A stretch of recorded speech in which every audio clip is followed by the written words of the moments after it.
ओम श्री परमात्मने नमः। ओम वासुदेवाय नमः। ओम व्यासदेवाय नमः। ओम जगन्नाथदासाय नमः। हे माँ सरस्वती तमें कंठरे बस, माँ कंठरे बस।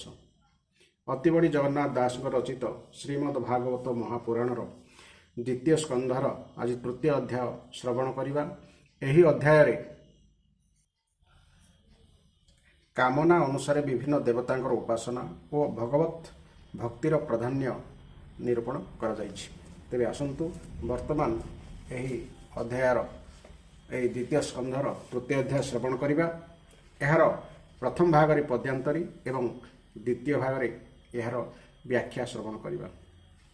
धारावाहिक भाव शुणा चैनल को निश्चय सब्सक्राइब करेंगे एवं श्रवण करवा हेबे।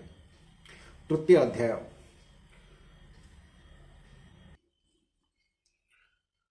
तृतीय सुख मुख शुणी विष्णु भक्ति सारमणि से लीला श्रवणे आदर बलिला परीक्षराजर सुकक हंती शुद्ध चिते प्रसन्ने नृपति अग्रते श्री शुक उवाच शुणप ऋक्ष पुण्यदेहा तुमते पचारिलु जाहा मनुष्य मध्ये साधु प्राणी मरण काले ताहा जानी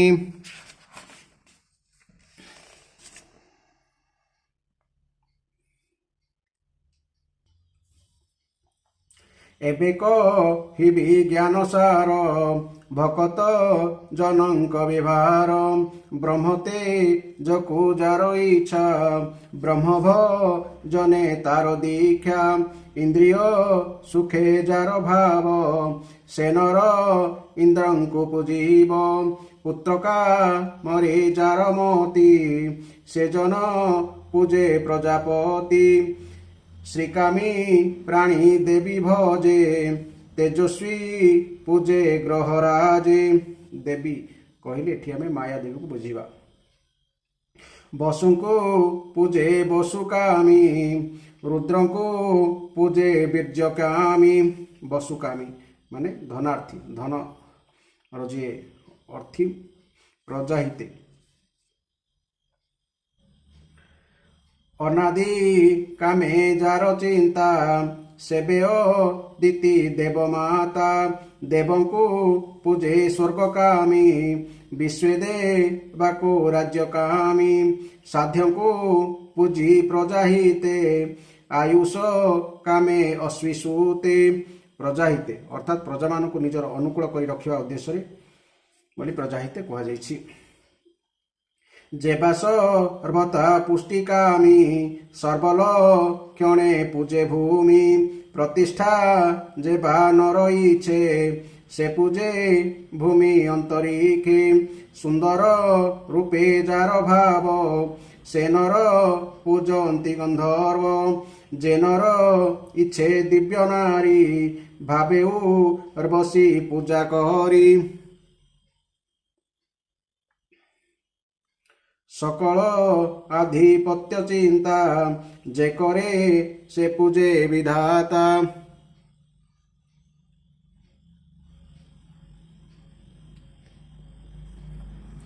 जसई छई जे हुनर यज्ञ जीव यज्ञेश्वर धन भंडार जेबा चिंती वरुण चरणे पूजंती ईश्वर पूजे विद्यार्थी दंपति कामे उमा सती धर्मार्थी विष्णुर चरणे संतान अर्थे पितृगणे यक्ष को पूजे रक्षा कामे बलार्थी पूजे प्रभंजने प्रभंजन अर्थात पवन सकल राज्ये राजापणे से आसे पूजे मनुगणे शत्रुमा रण इच्छा देवे निवृत्ति अभिचार जोगी सोम को पूजे काम कामी अकामी आत्मा रामे रमी অকামে অবা সর্বকামে যে অবা ভজে মোক্ষ কামে পরম পুরুষ চরণে যে বা ভজନ୍ତି দাসপণে এভবে তাহাଙ୍କ জীবন জন্ম মরণে ধন্য ধন্য পরম পদ সে লভନ୍ତି বিষ্ণু চরণে নিত্য চিন্তি হরি ভকত জন সঙ্গে তরই এ ভব তরঙ্গে জ্ঞান প্রসরে ভক্তি বলে ত্রিগুণ হরই নিশ্চলে আত্মা প্রসন্ন সুবিবেকে গুণেয় সঙ্গ বেনি লোকে কৈবল্য সমত এ পথ এ ভক্তি যোগীঙ্কর মত কেবান রসে এই ভাবে আত্মার কৈবল্য লাভে সৌনক উবাচ এমন্ত সুখ মুখ শুনি সে কুরু বীর চূড়ামণি পুଣି ସେ ଅଭିମନ୍ୟୁ ବଳା ଆନ ପ୍ରସନ୍ନ କିବା କଲା ସେ କଥା ତୁମ୍ଭ ମୁଖ ଶୁଣି ତରିବୁ ଭବ ତରଙ୍ଗିଣୀ ତୁମ୍ଭର ଅଛି ଯେବେ ସ୍ନେହ ସଦୟ ଚିତ୍ତେ ସୁତକ ଯେ ହରି କଥା ସଭା ମଧ୍ୟେ ଭକତେ କହନ୍ତି ଆନନ୍ଦୀ ସେ ପାଣ୍ଡୁ ବଂଶେ ମହାରଥ ସ୍ୱଭାବେ କୃଷ୍ଣର ଭକତ ବାଳକ କ୍ରୀଡ଼ା ରସ ଖେଳେ ଯେ ଭଜେ କୃଷ୍ଣ ପାଦମୂଳେ ବ୍ୟାସକୁ ମର ସତ୍ୱଗୁଣ ସ୍ୱଭାବେ ବିଷ୍ଣୁ ପରାୟଣ পরমানন্দ গুণগাথা সতসঙ্গমে যেব কহতা জীবন বহি এ জগতে হরি কথারে নিত্য নীতি নকরে জীবন সফল ব্যর্থতা হার আয়ুর্বল এরবি উদে অস্তকালে জন্তু জীবন ঘেনি বলে এরবি উদে অস্তকালে জন্তু জীবন ঘেনি চলে যে হরি ভাবে থাନ୍ତି যোড়ি তাଙ୍କ জীবন দূরেড়ি এতরু গণে এ সংসারে জীবন্তী অজ্ঞান প্রকারে লহকারଙ୍କ গୃহে ভাতি কিবানি শ্বাস ন ଛାଡ଼ନ୍ତି ଭାତି ଅର୍ଥାତ୍ କମାର ଭାଟିରେ ପବନ ଦେବା ପାଇଁ ବ୍ୟବହୃତ ଚର୍ମ ନିର୍ମିତ ଯନ୍ତ୍ର ବିଶେଷ ବା ହାପତ ଗ୍ରାମ କାନନେ ପଶୁଗଣ କିନଭ କ୍ଷନ୍ତି ଜଳ ତୃଣ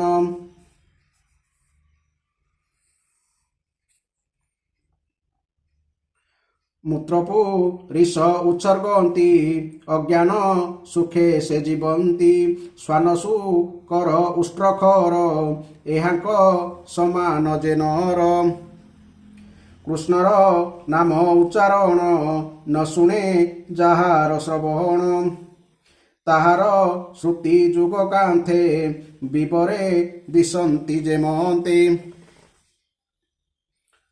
ତୁଣ୍ଡର ମଧ୍ୟେ ଜିହ୍ୱା ବହି ଯେ ହରି ନାମ ନ ଭଜଇ ଦର୍ଦୁର ବାଣୀ ବୋଲି ତାରେ ଯେ ହରି ନାମ ନ ଉଚାରେ ଯାର ତମ ଅଙ୍ଗ ମାଝେ ସୁବର୍ଣ୍ଣ ମୁକୁଟ ବିରାଜେ ପାଟବ ସନେ ବାନ୍ଧି ଚୂଳ ଶ୍ରବଣେ ମକର କୁଣ୍ଡଳ ସେ ଯେବେ ହରି କି ନମେ ସେ ମୁଣ୍ଡ ବୋଝ ବହି ଶ୍ରମେ ଯେ ବାସୁନ୍ଦର ବେନି ଭୁଜ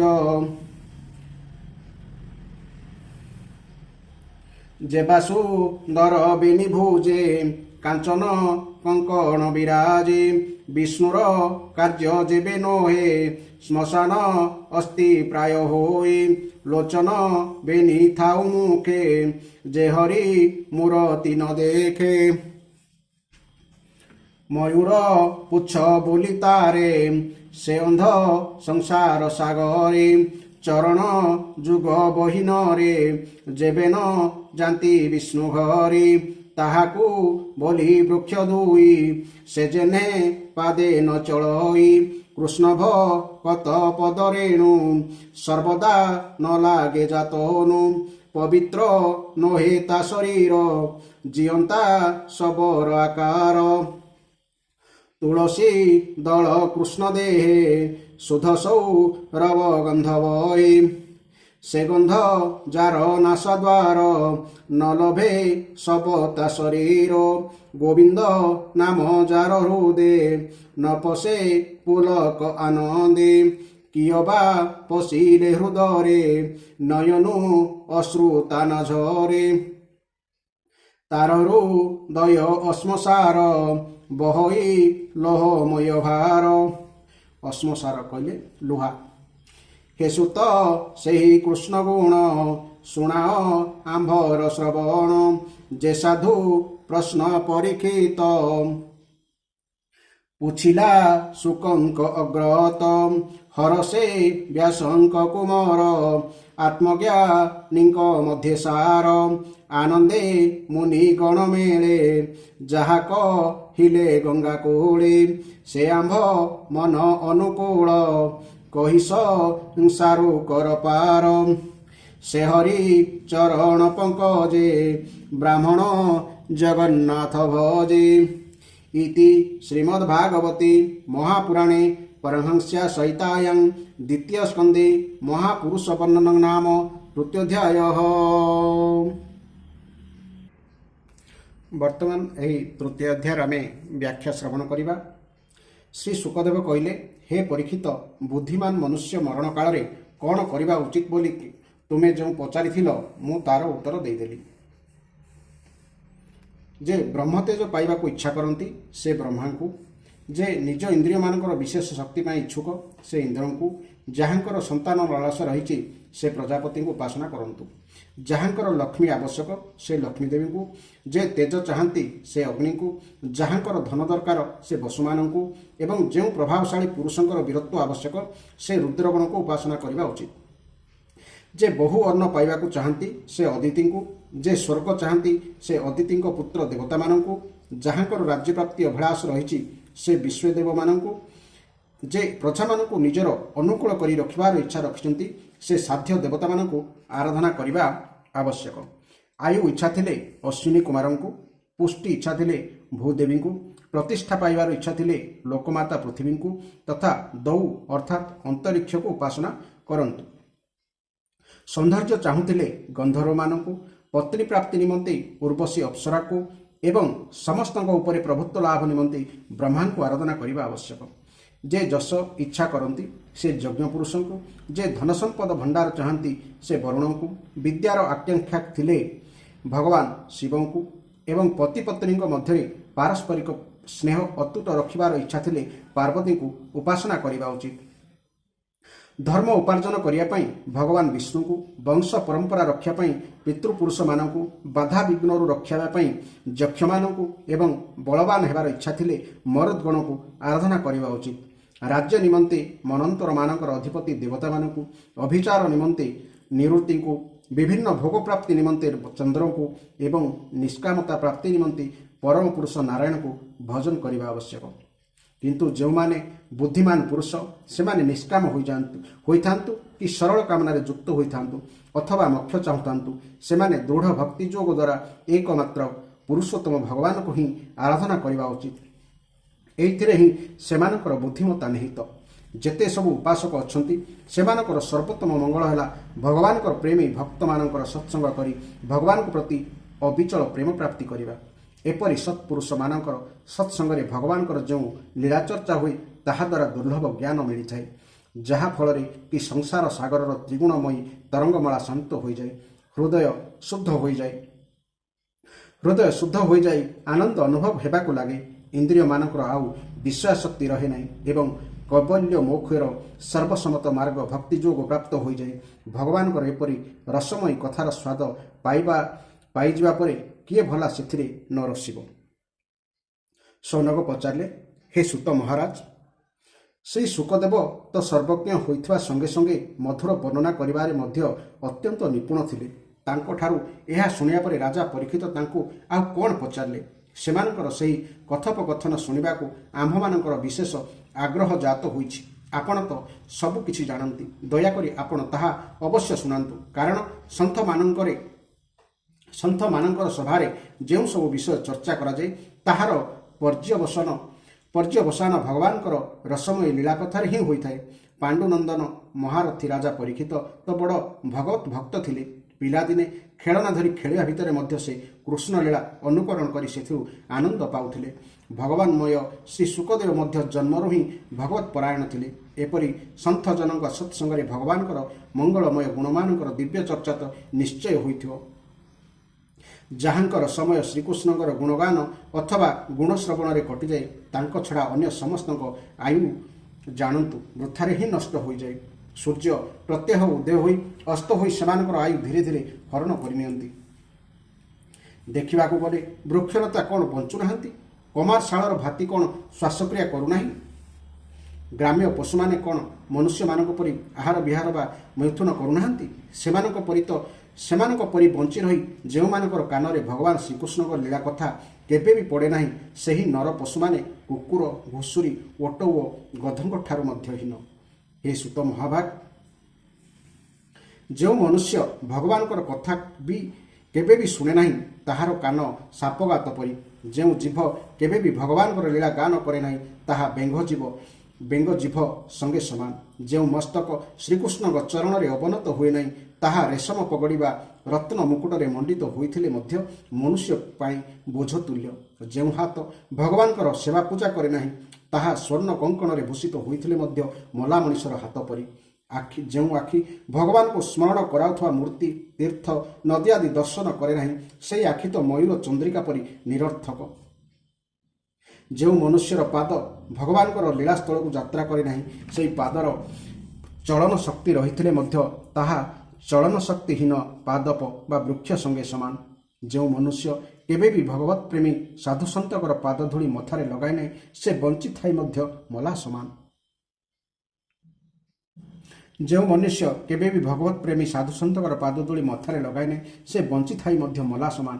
ଯେଉଁ ଲୋକ ଭଗବାନଙ୍କ ଚରଣରେ ଲାଗି କରାଯାଇଥିବା ତୁଳସୀ ଗ୍ରହଣ କରି ତାହାର ଗୁଣଗାନ କରେ ନାହିଁ, ସେହି ଲୋକ ଶ୍ୱାସକ୍ରିୟା କରୁଥିଲେ ମଧ୍ୟ ଶ୍ୱାସକ୍ରିୟା କରୁନଥିବା ଶବ ସହିତ ସମାନ। ଯେଉଁ ହୃଦୟ ଭଗବାନଙ୍କର ମଙ୍ଗଳମୟ ନାମ ଶ୍ରବଣ କୀର୍ତ୍ତନ କରି ମଧ୍ୟ ଦ୍ରବିତ ହୁଏ ନାହିଁ, ତାହା ହୃଦୟ ନୁହେଁ, କଠିନ ଲୁହା।